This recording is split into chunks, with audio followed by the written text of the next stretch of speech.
Cuando vengas a Madrid, chulona mía, voy a hacerte emperatriz de lavapiés y alfombrarte con claveles la Gran Vía y a bañar... Bueno, estamos en Madrid. Como ya os comenté, yo voy a centrarme en esta ciudad. Y en este primer vídeo lo que vamos a hacer es hablar un poco de la ciudad en la época de los Austrias y de cómo se establece la Inquisición en esta ciudad. Y en Chicote un agasajo postinero con la crema de la intelectualidad y la gracia de un piropo retrechero más castizo que la calle de Alcalá. Madrid. La corte se establece en Madrid en la primavera de 1561. Esta es una decisión que toma Felipe II. Sin embargo, hay muchas incógnitas alrededor de esta idea, ya que Madrid no es una ciudad con sede episcopal, con universidad y no tiene parangón comparado con sus vecinas Valladolid o Toledo. También podemos determinar que hay muchas razones por las cuales finalmente se establece aquí. La primera de ellas es que la burocracia real y los servicios palatinos ya estaban requiriendo un lugar en el que poder establecer estos órganos administrativos centrales. Felipe II toma en sí la decisión de establecer en el epicentro geográfico de la península un lugar estratégico para establecer todos estos servicios que requería una gran monarquía como era la monarquía hispánica. La segunda de estas razones es que la propia medianía modesta de la ciudad le van a permitir desarrollar alrededor todas estas infraestructuras necesarias para una gran capital de un imperio. Madrid se convierte así en una metonimia de la propia corte y en última instancia un símbolo de la unidad del reino. La transformación de la villa en la Urbs Regia lleva consigo la demolición de gran parte de la ciudad medieval. Asimismo, desaparecen casas municipales, desaparece la muralla medieval y el mercado del Arrabal se convierte en la actual Plaza Mayor. Además, esta característica arquitectura modesta de la Villa de Madrid, caracterizada por las casas de ladrillo y adobe, es suplantada por el gusto flamenco, acompañado por un trazado urbanístico novedoso de esencia renacentista. El epíteto de capital que lleva consigo anexo Madrid hace que muchas personas vengan a esta ciudad buscando su método de subsistencia. Es por ello que en el siglo XVII la ciudad llegó a albergar a más de 130.000 personas. Todo esto se desenvolvía en un espacio de carentes condiciones higiénicas. Por calles que muchas veces eran auténticos vertederos, paseaban personajes de la amalgama social. Por ello, la soldadesca coincidía con los religiosos, los estudiantes con los pícaros y las damas cubiertas con los bribones. Es por supuesto en este escenario en el que encontramos a nuestras hechiceras.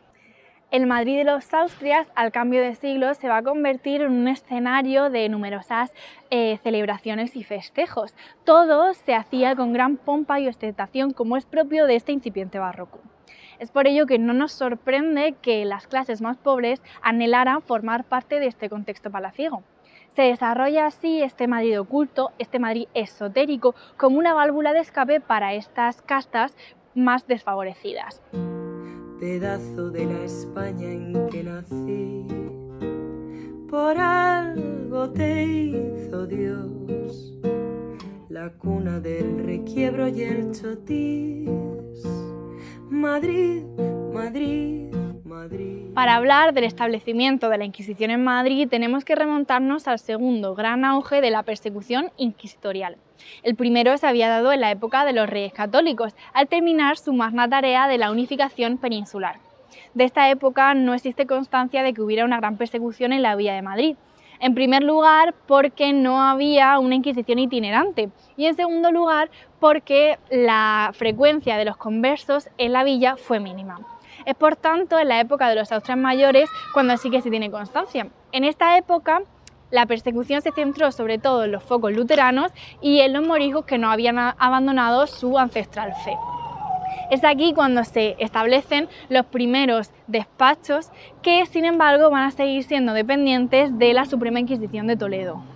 Esta dependencia de Madrid hacia el Tribunal de Toledo se traduce, por ejemplo, en la falta de cárceles, y es que los condenados por delitos religiosos tenían que establecerse en la cárcel de la corte o en la cárcel del obispado antes de ser trasladados a Toledo para ser procesados. En 1581 es el primer momento en el que Madrid empieza a desvincularse de Toledo.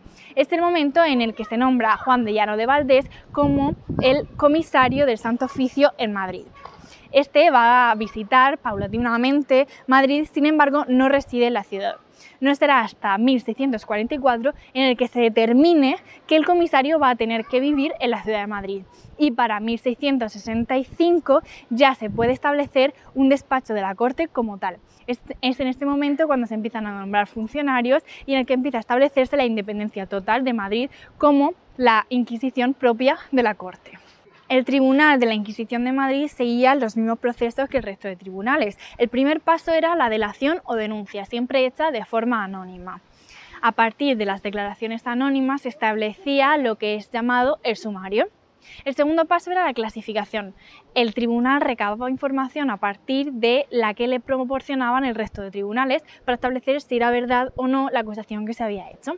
El tercer paso era la detención, y es que se detenía al acusado y se llevaba a las mazmorras durante 3 días. Después de ese tiempo era llamado para las audiencias de moniciones, es decir, la tortura para determinar si realmente ha cometido o no estos delitos.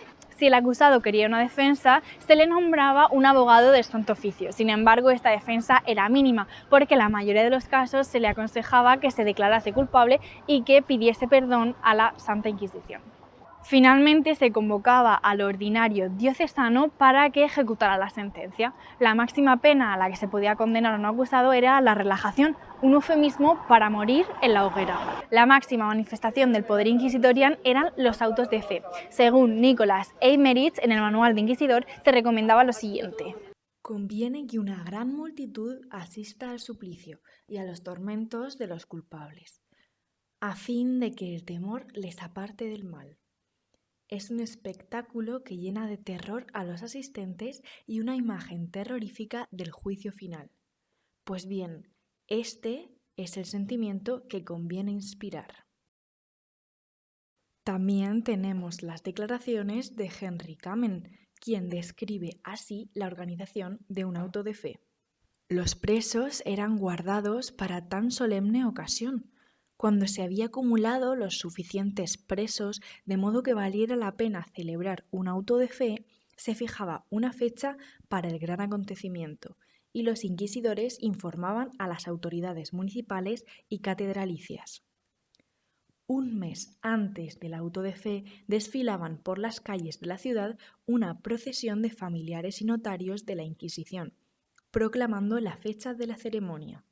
En aquel mes intermedio se habían de hacer todos los preparativos. Se daban órdenes a los carpinteros y albañiles para que prepararan el andamiaje para la tribuna adecuada a la ocasión y se preparaba el mobiliario y el decorado. El primer auto de fe del que se tiene constancia en Madrid tiene lugar el 21 de junio de 1621. Por supuesto, una condena por brujería. Y es que eran auténticas celebraciones en la ciudad de Madrid. Para nosotros quizás un festejo un poco tétrico, pero para la mentalidad de la época, los autos de fe y ver quemadas a las personas en la hoguera era un auténtico espectáculo edificante. No podemos olvidarnos de los sanbenitos. Cuando se dictaba sentencia contra los reconciliados y condenados, estos portaban una túnica amarilla sobre la que estaban representados los signos de sus diferentes delitos. Debían ser portada durante toda su vida o por tan solo un cierto tiempo, dependiendo de la condena. Se trata de un verdadero castigo psíquico, pues la pedagogía del miedo y la vergüenza cubría al condenado por toda su posteridad. Madrid, Madrid, Madrid. Como hemos dicho, la ciudad de Madrid esconde muchos secretos sobre este fragmento de la historia de España. Si quieres seguir descubriéndolos, síguenos en nuestro canal, en el que aún nos queda mucho por compartir y descubrir. Desde aquí y vas a ver lo que es canela fina y armar la tremolina cuando vengas a Madrid.